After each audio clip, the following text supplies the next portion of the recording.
열왕기상 17장 1절부터 16절까지의 말씀을 읽고 말씀을 나눕니다.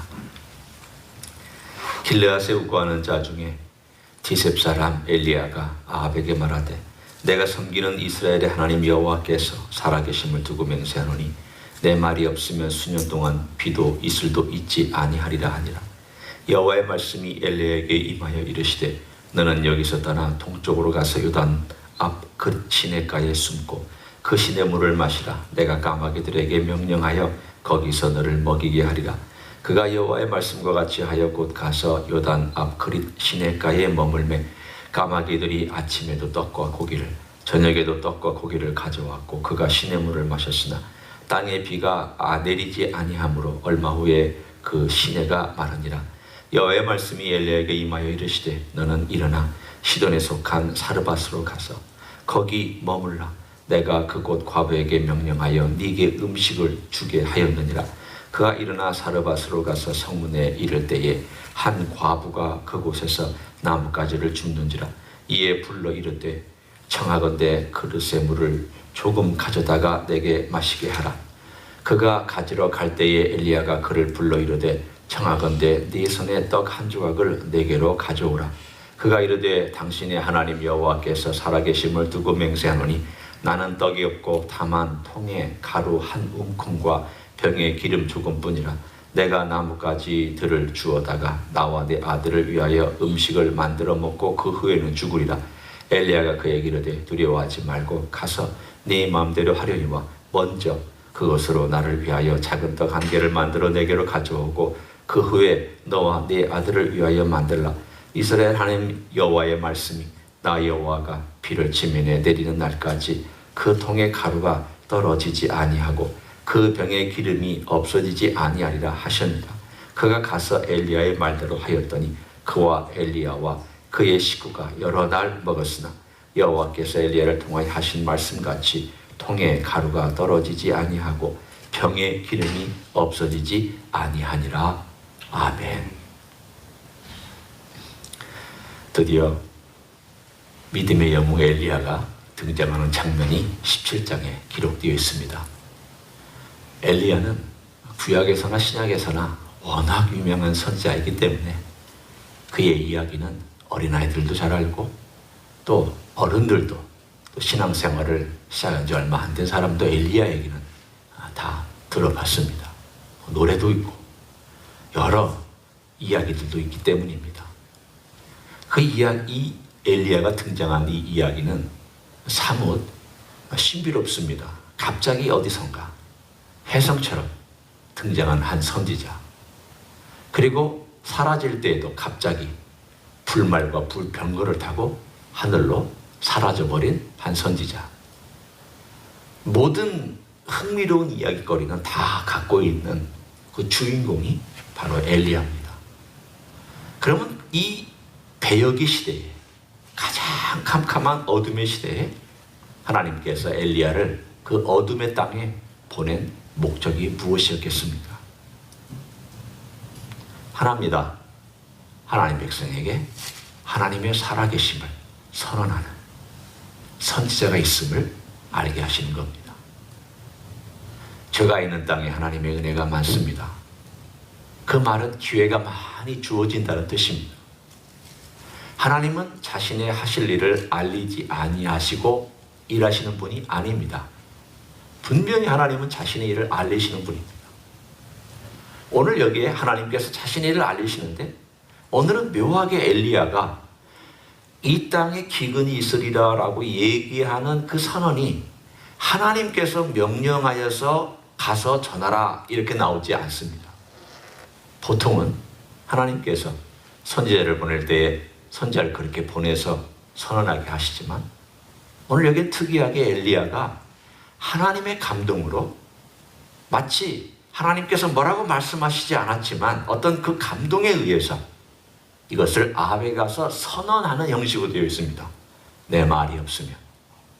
여기서 내 말이라는 것은 엘리야의 말입니다. 내가 이것을 하나님께 아뢰지 아니하면 이런 뜻이죠. 이 땅 위에 몇 년 동안 기근이 있을 것이다. 그러면 왜 하필 엘리야는 기근을 얘기하고 그 이스라엘 땅에 기근이라고 하는 재난을 선언하고 있습니다. 그것은 영적인 전쟁을 선포한 이야기입니다. 그 당시에 바알과 아세라 우상이 사마리아의 버젓이 신전의 가장 좋은 곳에 서 있었습니다. 아방, 그가 바알과 아세라를 너무 열심히 섬겨서 백성들은 다 크게 주류가 되었습니다. 과거에는 하나님도 섬기고 바알과 아세라도 섬기면서 이렇게 비슷비슷하게 왔다 갔다 하다가 이 아합 시대에 이세벨이 그 땅에 왕으로 오는 그 순간부터 바알과 아세라 그 섬기는 그 모든 것들이 하나님 섬기는 것은 마이너리티가 되고 바알과 아세라가 머저리티가 되어버리는 그러한 역전 현상이 그냥 일어나 버리고 말았습니다. 그러니 대세는 바알과 아세라입니다. 바알과 아세라를 섬기지 아니하면 다 출세도 못합니다. 돈도 못 법니다. 아무런 이익을 보장받을 수 없습니다. 모든 것이 다 바알 아세라, 바알 아세라, 바알 아세라, 이 흐름과 이런 분위기 속에서 오늘 한 영웅이 등장해서 이 땅에 기근이 있으리라. 왜 이것이 영적인 전쟁입니까? 바알이 비를 가져온다고 믿었기 때문에. 그러면 그 오지 않는 기간 동안에 바알의 선지자들과 바알의 제사장들은 무엇을 했었겠습니까? 열심히 제사 드렸겠죠. 열심히 주술을 외웠겠죠. 열심히 바알을 부르면서 비를 내려달라고 그야말로 그들이 할 수 있는 모든 수단과 방법을 다 동원했겠죠. 아무 변화가 없었습니다. 그것을 선언한 겁니다. 내가 말하기 전에는 너희가 아무리 바알에게 기도해도 이 일은 이루어지지 않을 것이다. 거대한 영적인 전쟁을 선포한 것입니다. 외롭지만 나는 이 전쟁을 선포한다. 왜냐하면 하나님이 마음이 내게 있고 하나님과 나는 함께하기 때문이다. 누가 진짜인지 한번 보자. 그래서 영적인 전쟁을 선포한 것입니다. 누가 진짜냐? 대세가 진짜냐? 아니면 외롭지만 내가 진짜냐? 하나님이 진짜냐? 바알과 아세라가 진짜냐? 그 진짜가 누구냐를 선언한 그 첫 번째 사건이 기근을 선포한 내용입니다. 기근을 선포함으로 너희들이 아무리 해도 안 된다는 것입니다. 큰 프레임은 바로 하나님과 바알의 전쟁. 거기에 대리자는 오늘 본문에 나와 있는 엘리야와 그리고 바알 선지자들이나 아세라 선지자들이 나오지만 아합 그리고 이세벨이 나오고 그리고 그 세밀한 가운데 오늘 우리가 읽은 하나님께서 그런 엘리야를 어떻게 돌보시는가. 그 기근이 있는 3년 반의 기간 동안에 극심한 기근이라고 되어 있는데 그 기간 동안에 하나님이 어떻게 돌보시는가. 그리고 돌보시는 가운데 어떤 하나님의 사람들과 어떤 존재들이 쓰임받고 아름답게 이 이야기를 엮어가는가. 오늘은 바로 그 큰 그림 안에서 함께 살펴보려고 합니다. 첫 번째는 까마귀죠. 이 까마귀는 우리가 흔히 미물이라고 얘기를 합니다. 그런데 그리 시냇가에 숨었던 엘리야에게 몇 달 동안 아침과 저녁으로 계속 떡과 그리고 고기를 날라다 줍니다. 오늘 본문에 가장 명확하게 나와 있는 표현 하나가 있습니다. 물론 까마귀가 순종해서 하는 것도 아름답지만 4절을 보시면 하나님이 쓰신 단어가 있습니다. 그 시냇물을 마시라. 내가 까마귀들에게 명령하여. 오늘 거기에 보면은 하나님께서 까마귀들에게 명령했다라는 말씀이 등장합니다. 하나님께서 이 모든 것들을 명령하여서 먹이신다라고 하는 문장이 나오고, 자, 두 번째 까마귀 이야기를 건너가서 9절에 한번 우리가 봅니다. 너는 일어나 시돈에 속한 사르밧으로 가서 거기 머물라. 내가 그곳 과부에게 명령하여. 오늘 하나님께서 명령했다. 명령했다라는 말씀이 2번 나옵니다. 하나님께서 이 기근 가운데서 하나님의 사람들을 어떻게 돌보고 있는지에 대한 이야기가 이 명령했다라는 말씀 속에 숨어 있습니다. 까마귀에게 명령했다. 까마귀가 들었다. 까마귀가 듣고 까마귀가 이 모든 것들을 행하는 것들이 사실은 무슨 우화 같은 이야기가 오늘 본문에 등장하는데 하나님에게는 전혀 이상한 일도 아닙니다. 사르밧 어느 곳인지 제가 간단하게 설명합니다. 지중해를 따라 쭉 올라가면 두로가 있고 그 다음에 그 위에 시돈이 있고 그 위에 사르밧이 있습니다. 예수님은 이 여인을 사렙다 과부라고 얘기했습니다. 사렙다랑 사르밧은 같은 장소입니다. 이 장소는 한참 이스라엘 땅의 북쪽입니다. 지중해를 따라서 쭉 올라가 저 북쪽에 있는 도시입니다. 이 여인은 어떤 여인인가요? 오늘 본문에 과부라고 나와 있습니다. 아마도 이방 여인일 것입니다. 남편은 죽고 자기와 아들만 살고 있는 가난한 과부입니다. 한편으로는 자기를 먹일 수 있는 생계수단은 아들과 그리고 자기가 열심히 품앗이해서 벌어들일 수 있는 그 일밖에 없는 가장 가난한 곳. 하나님 참 특이하시죠? 가장 가난한 곳에 가서 너 거기 가서 머물라. 내가 그에게, 그 여인에게 명령하였다. 어떤 명령을 했는지는 모르지만 하나님께서 명령해서 어떤 감동을 주셔서 그 여인의 마음을 움직이셨다는 그런 뜻으로 우리는 받아들일 수 있습니다. 그래서 한참 요단강 동편에 있던 엘리야가 요단강을 건너서 저 북쪽으로 이방 땅에 사렙다라고 하는 곳에 가서 바로 오늘 본문에 있는 것처럼 이야기를 합니다. 그랬더니 이 여인이 이렇게 얘기를 합니다. 저에게는 밀가루 한 움큼, 한 움큼이면 떡 1개 정도 만들어 먹을 수 있는 그 정도. 그래서 자기와 아들이 이걸 먹고 이제 죽으려고 합니다. 그냥 먹을 거 없습니다. 기근이 너무 심해서 아무것도 우리에게 남아있지 않습니다. 저에게 줄 수 있는 사람도 없습니다. 그 얘기를 했더니 오늘 본문에 특이한 표현이 나옵니다. 엘리야가 그 얘기를 해 두려워하지 말고 가서 내 말대로 하려니와 그리고 먼저 그것으로 나를 위하여 작은 떡 1개를 만들어 내게를 가져오고 그 후에 너와 내 아들을 위하여 만들라. 그리고 이렇게 얘기를 합니다. 이스라엘의 하나님 여호와의 말씀이 왜 이스라엘의 하나님 여호와라고 얘기를 하고 있습니까? 이방 여인이잖아요. 비록 이스라엘과 근접한 곳에 있는 이방 땅이긴 하지만 이방 땅에 살고 있는 이방 여인, 그것도 가장 가난한 여인, 그것도 아들 하나밖에 없는 여인에게 이스라엘의 하나님 여호와가 이렇게 말씀하셨다. 그리고 뭐라고 얘기했냐면 나 여호와가 지면에 비를 지면에 내리는 날까지 여호와가 비를 내린다. 너희가 섬기는 바알이 아니다. 너희가 섬기는 아세라가 아니라 내가 섬기는 이 여호와가 비를 내리는 날까지 이 통에 가루가 떨어지지 않게 해주시겠다고 약속했다. 그랬더니 이 여인이 그 말을 그대로 믿고 가서 그대로 했습니다. 특이하지 않습니까? 이방 여인입니다. 어떻게 이방 여인이 이스라엘 땅에 있는 여호와의 말씀을 들을 수 있었을까? 신비합니다. 신기합니다. 우리의 이성으로는 잘 이해가 안 되는 부분들입니다.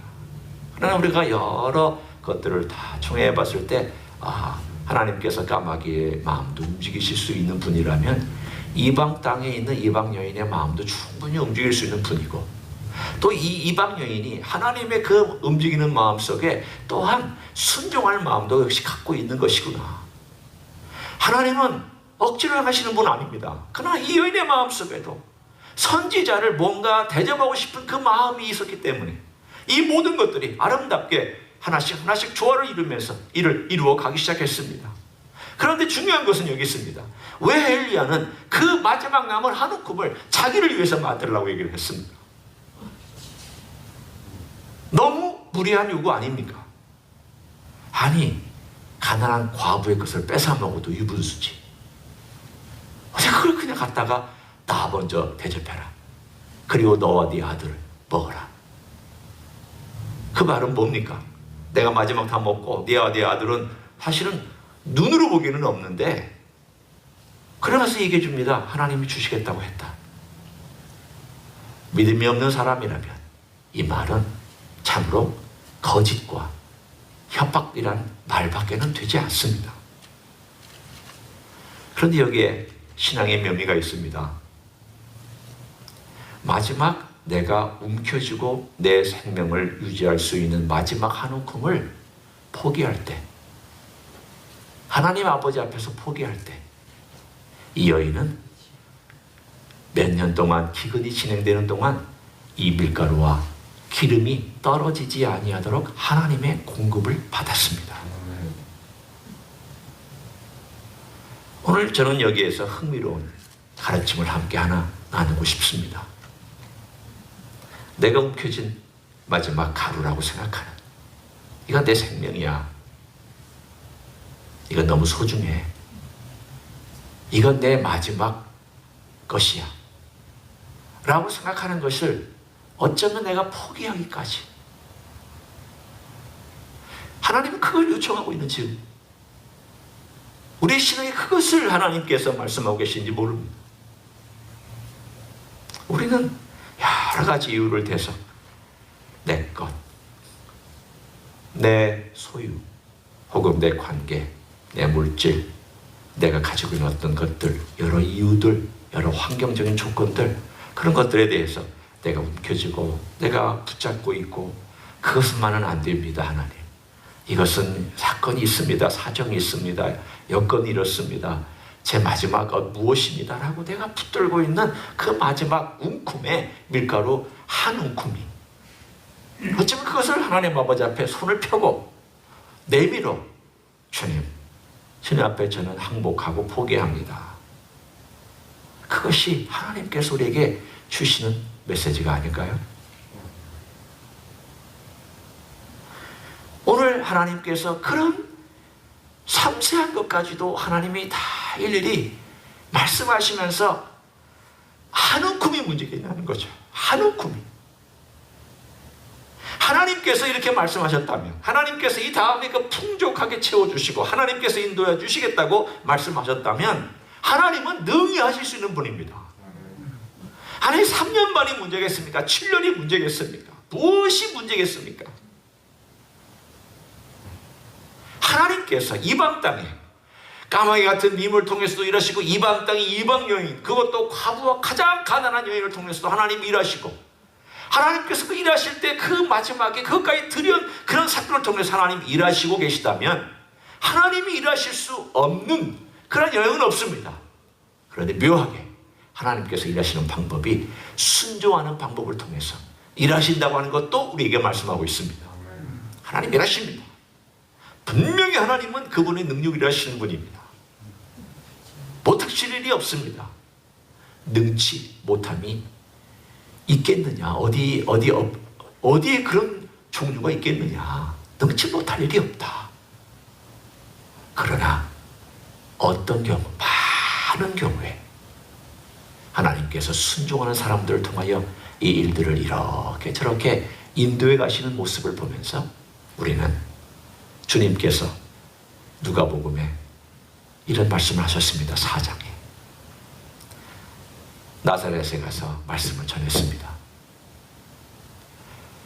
그랬더니 사람들이 다 의아하게 생각합니다. 저 사람 우리와 같이 있는 유다의 형 아니냐? 마리아의 아들 아니냐? 저 목수 아니었냐? 저 사람이 어디서 저런 말씀을 하고 있느냐? 신기하긴 하지만 말도 안 되는 이야기다. 그러면서 배척했습니다. 그러자 주님께서 선지자가 고향에 환영을 받지 못한다 라고 말씀하시는 내용을 통하여 오늘 두 예를 듭니다. 하나는 바로 이 엘리야가 사렙다 과부에게 보내졌는데, 그 당시에 이스라엘에 과부들이 많았다. 이스라엘도 기근이었다. 기근이 다 그 근방을 다 모든 나라들을 덮고 있는 상황 속에서 왜 하나님께서 이스라엘 땅 과부에 보내지 아니하고 저 이방 땅 사렙다에 있는 과부에게 보냈느냐? 그 얘기는 뭡니까? 그 시대에 바알과 아세라를 섬기고 있는 가장 핵심적인 땅에서도 하나님은 신앙을 찾고 거기서도 하나님은 구원의 일을 일으키신다는 뜻입니다.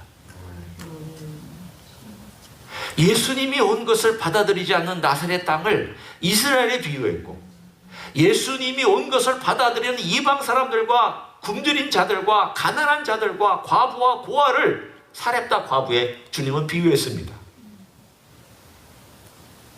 나를 영접하고 믿음으로 영접하고 나를 믿음으로 따르고 나를 향하여 걸어오는 사람들 내가 환영하고 얼마든지 내가 복을 줄 것이다. 엘리야가 사렙다 과부에게 보내져서 그 가정을 축복하고 그들을 살린 것처럼, 뒤에 보면 엘리야도 살고 그 가정도 살았던 것처럼, 내가 보내받은 그곳에 갔을 때 나를 받아들이는 자를 내가 그렇게 살리고 나는 그 사람에게 내 삶의 생명을 공급할 것이다. 오늘 바로 그 놀라운 기적이 아무것도 없는 것 같고 아무것도 보이지 않는 바로 삭막한 바알과 아세라 땅 핵심지 두로와 시돈과 사렙다라고 하는 그곳에서 하나님께서 이런 기적을 일으키셨다. 그 말은 하나님께서 이스라엘 바깥에서 어떤 놀라운 일들을 펼치시며 또한 가난하고 굶주리고 아무런 가능성이 없는 우리 같은 사람들에게도 하나님께서 어떤 은혜를 베푸실까를 말씀해 주신 놀라운 대목입니다. 이런 주님을 우리가 따라가면서 또 다른 측면에 쓰임받으려면 우리는 주님의 그 놀라운 은혜 앞에 순종하고 은혜 앞에 반응하고 그 나를 찾으신 은혜 앞에 감사하고 그 은혜 앞에 내가 아까울 것이 없고 그 은혜 앞에 주저할 것이 없고 그 은혜 앞에 뒤로 물러서는 일이 없고 그 은혜 앞에 변명하지 아니하고 그 은혜 앞에 핑계대지 아니하고 그 은혜 앞에 우리의 삶에 이것만은 안 된다고 움켜쥐지 아니하고 주님께 온전히 내놓을 수 있는 그런 삶, 이런 삶을 주님께서 기뻐하실 줄로 믿습니다. 그렇게 살아가시기를 예수님의 이름으로 간절히 축원합니다. 하나님 아버지, 가장 가능성이 없는 곳에 엘리야를 보내셨습니다. 그런데 그곳에서 하나님은 한 여인의 마음을 열어주셨고 그 여인은 하나님을 신뢰하며 따르는 구원받은 백성이 되었습니다. 전임 이스라엘 땅에 많은 사람들이 있었고 과부들이 있었지만 하나님은 특이하게 이방 땅 바알과 아세라가 핵심인 그 땅에 보내서 거기에도 하나님의 백성이 있음을, 그리고 구원의 복음이 들어감을 말씀해 주시니 감사합니다. 그 놀라운 과정 속에 오늘도 우리가 사렙다 과부였고 우리가 어리석은 바알과 아세라를 섬기는 인생들이었지만 이제 주님을 섬기는 백성 되게 해주시니 감사를 드립니다. 우리 주님의 그 은혜 앞에 날마다 순종하며 나아가게 하시고 날마다 반응하며 나아가게 하시고 날마다 그 은혜에 감사하며 나아가게 하시고 그 말씀 앞에 선언 앞에 순종하는, 그래서 온전히 주의 뜻을 이루어가는 하나님의 종들이 되게 하여 주시옵소서.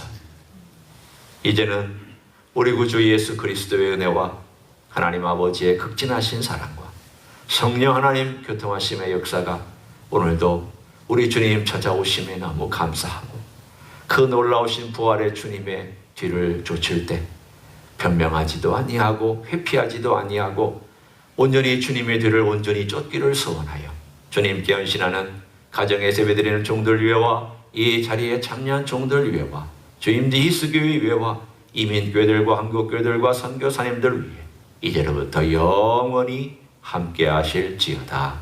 아멘.